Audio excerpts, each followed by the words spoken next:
I got so much motherfucking design on right now. Bring it down, bring it back, make it clap. I got 3 old thoughts, new block. Assalamualaikum warahmatullahi wabarakatuh. Kami dari kelompok 1 ingin mempresentasikan tugas sejarah mengenai tokoh Pati Gajah Mada. Sebelumnya kami akan memperkenalkan diri terlebih dahulu.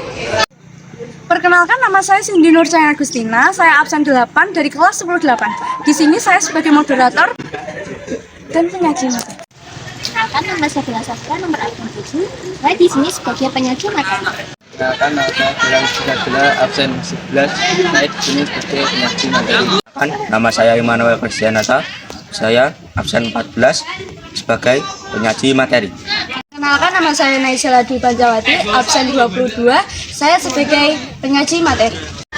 Perkenalkan, nama saya Gus Eva Indriani dari absen 31 kelas 8. Di sini saya sebagai penyaji materi. Kelahiran Gajah Mada. Berdasarkan skala dalam babat Gajah Mada, ia lahir pada tahun 1229. Skala tersebut mencantumkan petikan Om Kri Sakawarsa Jiwa Marta Yoga Swaha, yang artinya selamatlah pada tahun Saka Jiwa Marta Yogi Swaha. Adapun kata jiwa memiliki arti 1, Marta 2, Yogi 2, Swaha 1.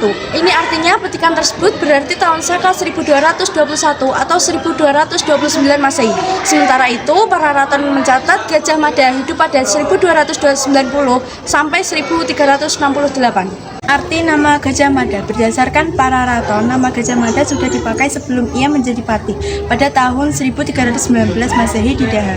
Gajah Mada disebutkan sebagai bekal pasukan Bayangkara di pemberontakan era Putih pada tahun Saka 1241 atau 1319 Masehi. Namun, nama Gajah Mada tidak tercantum dalam babat Gajah Mada. Kata Gajah Mada diduga merupakan julukan bagi orang kuat.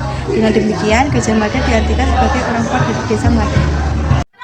Orang tua Gajah Mada, Agung Prabowo dalam Maret Pangkubuwono Kode menuliskan, orang tua Gajah Mada adalah Cundraharta Matisya dan Narirate. Keduanya juga dikenal sebagai atau Brahmana, Cundraharta Moyogi atau Brahmani, Patrani Narirate. Sementara itu, dari kutub Usmana Jawa, seperti dikutip dari Muhammad Yamin, Gajah Mada tidak mempunyai ayah dan ibu dan kepercayaan Bali. Ale-ale merupakan jelmaan sang Hyang Muryasana yang keluar dari sebuah kelapa. Jejak Gajah Mada banyak ditemukan di sekitar kota Malang, Kakak Singasari. Dari jejak dan usianya menjadi patih, kelak muncul perkiraan ia lahir di area aliran sungai Berantas tahun 1300. Sumpah Palapa merupakan suatu pernyataan atau sumpah yang diucapkan oleh Gajah Mada pada upacara pengangkatannya menjadi seorang patih Amangkubumi Majapahit pada tahun 1258 Saka atau 1336 Masehi. Sumpah Palapa bukanlah omong kosong atau karangan sejarah saja. Ia memiliki bukti autentik yang menyebutkan Sumpah Palapa, yakni kitab para raton. Sumpah Palapa memiliki berbagai misteri. Ia juga memiliki makna yang dalam. Sumpah tersebut memiliki arti sebagai berikut.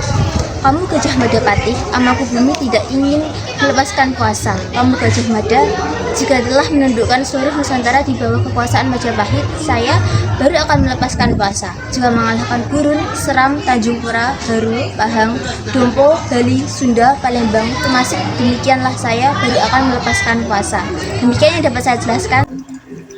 Saya akan menjelaskan tentang riwayat tugas Gajah Mada berdasarkan para raton.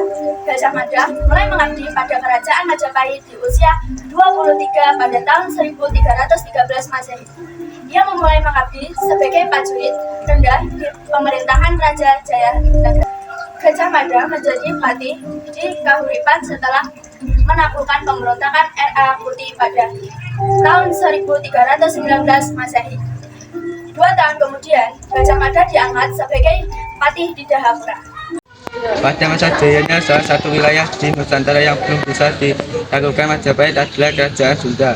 Gajah Mada diriwayatkan enggan untuk menaklukkan Sunda karena masih memiliki hubungan dengan Jawa. Suatu ketika Prabu Hayam Wuruk jatuh cinta dengan putri Kerajaan Sunda yang bernama Diah Pitaloka Citrasmi. Setelah sepakat akan diadakan pernikahan di pusat Kerajaan Majapahit di Mojokerto, rombongan Kerajaan Sunda pun bertolak ke Jawa Timur. Sebabnya di dekat Kertaraja Majapahit, rombongan Kerajaan Sunda berkemah di sebuah tanah lapang yang bernama Bebat. Namun tidak lama kemudian terjadi perselisihan karena Gajah Mada beranggapan bahwa pernikahan Raja yang dengan Diah Pitaloka secara resmi merupakan simbol tunduknya Sunda terhadap Majapahit.